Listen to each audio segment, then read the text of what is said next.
For the subject of today's video, I want to take a different approach to reviewing. A channel called That Toy Guy recently caught my interest because of his real talk style reviews that have an overarching theme that builds into the next review, but doesn't feel like the same repetitive template of vehicle mode, transformation, articulation, final thoughts, and that's it. No.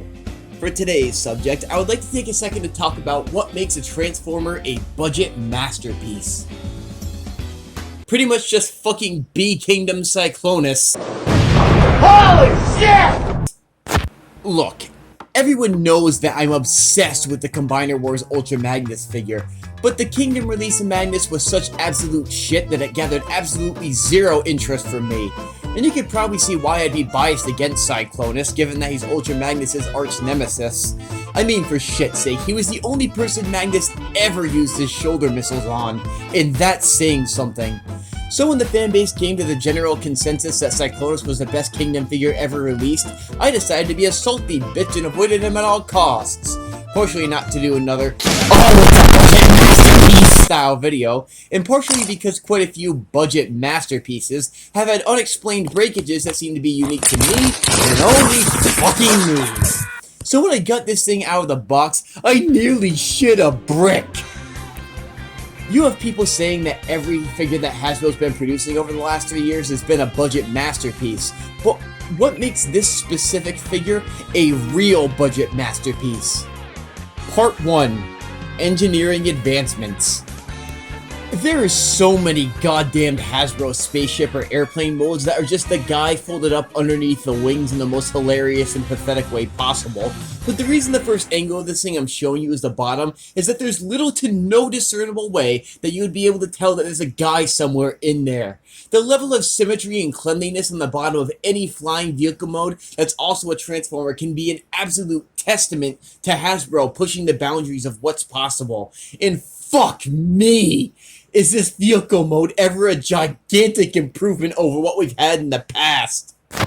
The cockpit of Cyclonous' vehicle mode takes up like 50% of its body, and that's exactly why I love this design. It is such a dynamite-ass aerodynamic look, even featuring a translucent orange cockpit that Galvatron can angrily shake his fist through, telling those dang kids to get off my lawn. I would also like to highlight how natural and effective these landing gears look. On Silverbolt's vehicle mode, it's just a goddamn plank with a wheel fused to it in the least inspiring basic bitch way humanly possible. But Cyclonous' landing gears are perfectly placed and sculpted perfectly. Now the back of the space jet's where shit really hits the ceiling fan, because not only is it not just a basic bitch pair of feet folded up behind the back, like Earthrise Starscream, but there's actually exhaust ports that are 5mm port compatible.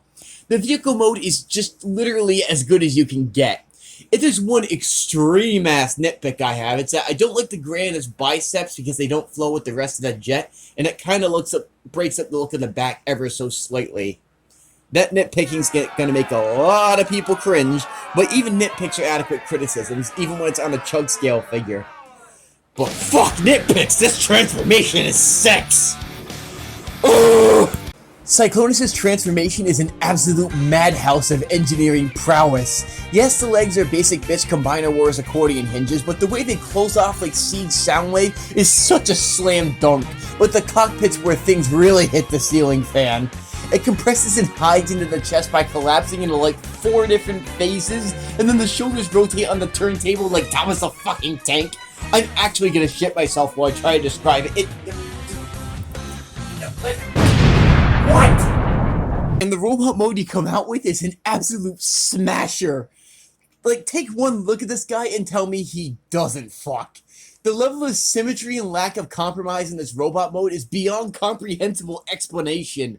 There are literally no hollow parts, no kibble, nothing sticking out, no full forming or trickery, nothing. This is 100% the real deal, and there's literally nothing that can even be considered remotely imperfect about it.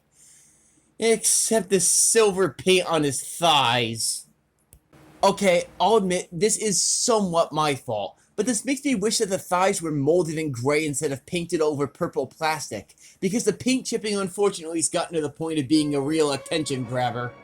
The articulation on this figure features all the bells and whistles of a typical WFC trilogy figure, but unfortunately a lot of joints do get compromised by some of the engineering choices. The ankle tilt doesn't really touch the ground because the feet are molded on the inside of the leg and don't go down far enough to really make contact with the ground. And this does somewhat, under very astronomical circumstances, get in the way of the stability in certain poses. This is really more nitpicked shit this territory, but it's still a valid criticism. This isn't to say his posability is bad, because how he utilizes his joints is...